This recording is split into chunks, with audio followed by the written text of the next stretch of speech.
Hi மக்களே, சின்னஞ்சிறு கிளியே சீரியல் மார்ச் 26, 2026 என்ன நடந்துச்சுன்னு பார்க்கலாம். அதுக்கு முன்னாடி நம்ம சேனலை மறக்காமல் சப்ஸ்கிரைப் பண்ணி லைக் பண்ணிக்கோங்க. சின்னஞ்சிறு கிளியே சீரியலில் நம்ம வந்து என்ன நேற்று பார்த்தோன்னா எல்லோரும் பீச்சுக்கு போய் என்ன என்ஜாய் பண்ணிகிட்டு இருக்காங்களா, அதே மாதிரி தான் இன்றைக்கும் பீச்சில் அவங்க வந்து என்ஜாய் பண்ணிகிட்ருக்காங்க. அந்த ரிங் போட்டு அந்த அவருக்கு வந்து அந்த சாந்து பொட்டுல விழுந்துருது. அதை வந்து ஜெயந்தி வந்து இது இந்துக்கிட்ட வைக்க சொல்கிறா. இந்துட்டு வைக்க சொல்கிறதுக்கு இவர் வந்து ரொம்ப யோசிக்கிறாரு. அவருக்கு பூரா பொட்டு இல்லைல்ல, நீ தான் வச்சு விடணும், அதெல்லாம் எனக்கு தெரியாது அப்படின்னு சொல்லி ஜெயந்தி சொல்கிறாங்க. உடனே கருணாவும் இந்துக்கு வச்சு விடுறாரு. அதுக்கப்புறம் வந்து பலூன் ஷூட்டிங் கேம் இருக்குல்ல, அதில் போய் விளாட போகிறாங்க. ஃபஸ்ட்டு சித்ரா விளாட்றா. சித்ராவுக்கு ஃபஸ்ட்டு வந்து இது பலூன் வந்து ஷூட் பண்ணதில் வரலை. அதுக்கப்புறம் 2வது 3வதுல வந்து நல்லா ஷூட் பண்ணி அந்த பலூனை வெடிக்க வச்சிட்றா.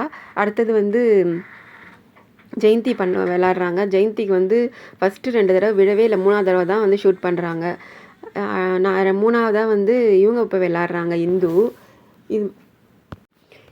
3 பலூனுமே ஷூட் பண்ணி எல்லாரையும் பட வைக்கிறாங்க. அடுத்தது 4வதாக வந்து சுகுணா போய் எல்லோரும் வாங்க வாங்கன்னு கூப்பிடுறதுக்கு வரமாட்டுறாங்க. அதனால் ரொம்ப கம்பல் பண்ணி அவங்களையும் சுட வைக்கிறாங்க. ஃபஸ்ட்டு 1 விழலை, 2வது 3வது நல்லாவே விழுந்துருது. சித்ரா சொல்லித்தராங்க. அடுத்தது 5வதாக வந்து கருணா போயிட்டு இது மாதிரி விளையாட சொல்கிறாங்க எல்லோரும். அவர் வந்து வேணாம், இதெல்லாம் நான் எனக்கு பிடிக்கல, நான் விளையாடல அப்படின்றாரு. அதுக்கு வந்து இந்து கிண்டல் பண்ணுறா, அதெல்லாம் சுட தெரியாது அவருக்கு, அதனால தான் இப்படிலாம் அவர் பண்ணுறாரு, மழுப்புறாரு அப்படின்ற மாதிரி சொல்கிறாங்க. அதுக்கு கேட்டுக்கிட்டு போய் நான் பண்ணுறேன், ஷூட் பண்ணுறேன் அப்படின்னு சொல்லிட்டு கருணா போய் ஷூட் பண்ணுறாரு. 3மே விழலை, 1 கூட விழலை. எல்லோரும் கிண்டல் பண்ணி சிரிக்கிறாங்க. அதோட எல்லோரும் விளாண்டுட்டே இருக்காங்க. இது மாதிரி மீசையை முறுக்கி ஆம்பளைன்னா மீசையை முறுக்கிட்டு இருந்தால் மட்டும் பத்தாது, ஜெயிக்கணும் அப்படின்னு சொல்கிறா இந்து. ஏன் மீசையை இந்த பலூனை வந்து சுடலைன்னா வந்து மீசையை முறுக்கக்கூடாது ஆம்பளை அப்படின்னு வந்து சொல்கிறாரு. பேசிக்கிட்டே இருக்கும்போது அவங்க வந்து வீட்டுக்காரு திவாகர், ஜெயந்தி வீட்டுக்கார் திவாகர், சுகுணா வீட்டுக்கார் கிருபாவும் வந்து ஒரு பீச்சில் வந்து ஒருத்தவரை பார்க்க வராங்க. அவர் பேர் வந்து சண்முகமூர்த்தி.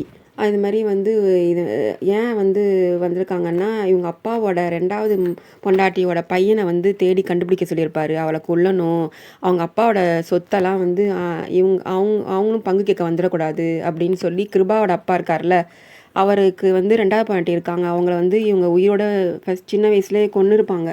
அந்த பையன் மட்டும் தப்பிச்சு போயிருப்பான். அவனை கண்டுபிடிச்சி அவனையும் கொல்லணும், சொத்துக்கு வந்து வரக்கூடாது அந்த பையன் அப்படின்னு சொல்லிட்டு சீக்கிரமாக அவனை கண்டுபிடிக்க சொல்லிட்டு அவங்க போகிறாங்க அந்த இடத்த விட்டு. பீச்சில் இவங்க இருக்கிறத வந்து அவங்க எதிர்பார்க்காம பார்த்துடுறாரு. இவங்க சித்ரா வந்து அவங்க அப்பா நின்றுட்டுருக்காரு கார்கிட்ட. சித்ரா வந்து பாலை வச்சு விளாண்டுட்டே வந்துட்டுருக்கா. எல்லாரையும் டீம் பேசிக்கிட்டு அவங்க அப்பா மேலே விழுந்துருது. அவங்க அப்பா மேலே போய் இடிச்சிடுறா. அவர் திரும்பி பார்க்கறதுக்கு முன்னாடி ஓடி போய் ஒளிஞ்சிடுறா. கருணா வந்து நின்றுடுறாரு. என்ன இங்கே நிற்கிற, அவங்க கூட கோயிலுக்கு தானே போயிருந்தேன், நீ என்ன இங்கே வந்திருக்கேன்னா, இல்லை இங்கே கலெக்ஷன் வாங்க வந்தேன்னா, எங்கள் சாமின்னு ஒருத்தர் இருக்கார், அவர்கிட்ட கலெக்ஷன் வாங்க வந்தேன், அவங்கள கோயிலில் விட்டுட்டு அப்படின்னு அவங்கள கோயிலேருந்து வீட்டுக்கு கூட்டு வந்து விட்டுரு அப்படின்னு சொல்லிட்டு அவர் வந்து போகிறாரு. உடனே வந்து திவாகர் வந்து ஃபோன் பேசிகிட்டே இருக்கிறவர் ஜெயந்தியை பார்த்துடுறாரு ஃபோன் பேசிக்கிட்டே. அதுக்கு உடனே இந்து வந்து ஐயோ என் புருஷனை பார்த்துட்டான் போல இருக்கே அப்படின்னு சொல்லி இந்து கிட்ட சொல்கிறாங்க ஜெயந்தி. இவங்க அப்போதைக்கு மகளிர் வந்து கூட்டமாக வந்து போயிட்டுருக்காங்க கோஷம் போட்டுக்கிட்டு, அன்னைக்கு மகளிர் தினன்றதுனால அதோட கூட்டமாக ஜெயந்தி கலந்துடுறாங்க. ஜெயந்தின்னு கூப்பிட்டுட்டு போய் நீ மாஸ்க்கு போட்டு போகிறாங்க எல்லாருமே, ஒரு மாஸ்க் ஒன்றதில் அந்த மாஸ்க் அவருன்னு ஒரு பொண்ணை கையை பிடிச்சிக்கிட்டு கேட்டுக்கிட்டே இருக்காரு. அந்த மாஸ்கில் ஜெயந்தி நினச்சி பார்த்தா அது வந்து மாஸ்கில் இன்னொருத்தவங்க வராங்க. நீ என்ன பொம்பளைங்களை வந்து கிண்டல் பண்ணுறியா, நீ பெண் சுதந்திரத்துக்காக தான் நாங்கள் போராடுறோம், ஆனால் அது கூட போராட வர மாட்டீங்களா ஆம்பளைங்க அப்படின்னு சொல்லிட்டு அந்த திவாகரை போட்டு எல்லாம் அடிக்கிறாங்க. இவங்க எஸ்கேப் ஆகி நவுந்து வந்துடுறாங்க. அதுக்கப்புறம் வந்து இவங்களை எல்லாரையும் கூட்டிகிட்டு போகிறாரு வீட்டுக்கு கருணா. அதோட வீட்டில் வந்து இவருக்கு ஃபோன் வருது கிருபாவுக்கு.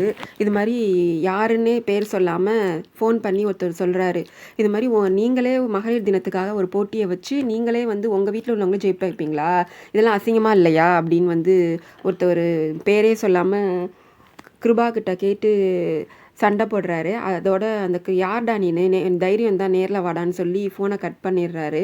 உடனே திவாகர் இங்கே வாடா அப்படின்னு வந்து கிருபா கூப்பிட்றாரு. உடனே இவர் திவாகர் வந்து எல்லாத்துக்கும் காரணம் வந்து இந்து தான் எல்லாத்துக்கும் காரணம்னு வந்து இந்துவை பிடிச்சி திட்டிகிட்டு இருக்காரு. அதோட இந்த எபிசோட் முடியுது. அடுத்தது எபிசோடில் என்ன நடக்குதுன்னு அடுத்த எபிசோடில் பார்க்கலாம். நம்ம சேனலை மறக்காமல் சப்ஸ்கிரைப் பண்ணி லைக் பண்ணிக்கோங்க. பாய் மக்களே.